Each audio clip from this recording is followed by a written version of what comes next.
ধর্ষকের সর্বোচ্চ শাস্তির দাবি এবং নারীর প্রতি সহিংসতার প্রতিবাদ জানিয়েছে ঢাকা বিশ্ববিদ্যালয় বুয়েটের শিক্ষক শিক্ষার্থীরা।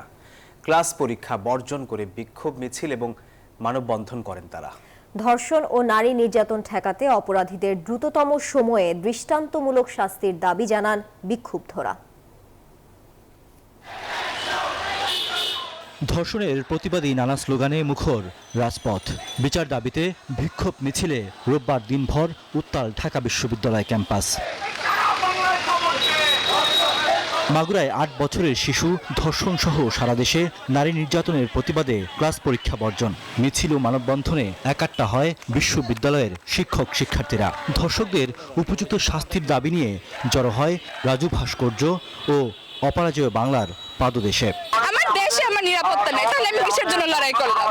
আমার এতগুলো ভাই প্রাণ দিল, কিসের জন্য প্রাণ দিল? প্রকাশ্যে যদি কখনো শাস্তি না দেওয়া হয়, ধর্ষক কখনোই ভয় পাবে না।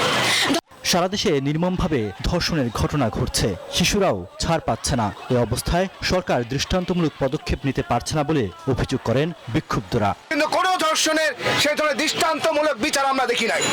আমরা চাই এই ধরনের ঘটনা দৃষ্টান্তমূলক বিচার। এখানে যত ধরনের রেপ ঘটেছে সবগুলোর দ্রুত বিচার পদ্ধতির মাধ্যমে এটা সুরাহা করতে হবে। নারীর প্রতি সহিংসতা সৃষ্টিকারীদেরকে দৃষ্টান্তমূলক শাস্তির আওতায় আনতে হবে। এটি শুধু কথায় বললে হবে না, কাজেও প্রমাণ করে দেখাতে হবে।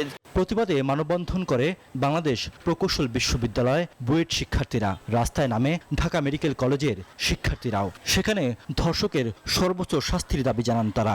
এই অভ্যুত্থানের পরে সে কোনো প্রকার নিরাপত্তা দিতে পারেই না, অথচ স্বরাষ্ট্র উপদেষ্টা দিনের পর দিন উল্টাপাল্টা বক্তব্য দিয়ে যায়। রাতে ৩টা বাজে এসে প্রেস ব্রিফিং করে আমাকে আপনার সিরিয়াস দেখানোর দরকার নাই, আমি সিরিয়াসনেস রাস্তায় দেখতে চাই। ধর্ষণ প্রতিরোধে শিক্ষার্থীদের বিক্ষোভে উত্তাল ছিল রাজধানীর বিভিন্ন বেসরকারি বিশ্ববিদ্যালয় আঙিনাও। ধর্ষণ প্রতিরোধে দ্রুত বিচার ট্রাইব্যুনাল গঠনের দাবি জানান শিক্ষক ও শিক্ষার্থীরা। ঘরে থাকতে হবে নারীকে, বাইরে থাকতে হবে, পর্দা করতে হবে, তাহলে এই 3 বছরের বাচ্চা, 7 বছরের বাচ্চা, 8 বছরের বাচ্চা এদের কি দায়ী? নির্যাতনের ঘটনায় আইনি প্রক্রিয়া ও বিচারিক কার্যক্রম দ্রুত সময়ে করার জন্য প্রয়োজনীয় পদক্ষেপ গ্রহণ করতে হবে। অন্তর্বর্তী সরকার যদি ব্যবস্থা না নেয় তাহলে আবারও মাঠে নামবে বলে হুঁশিয়ারি দেন শিক্ষার্থীরা। রিয়াদ সুমন, নিউজ 24, ঢাকা।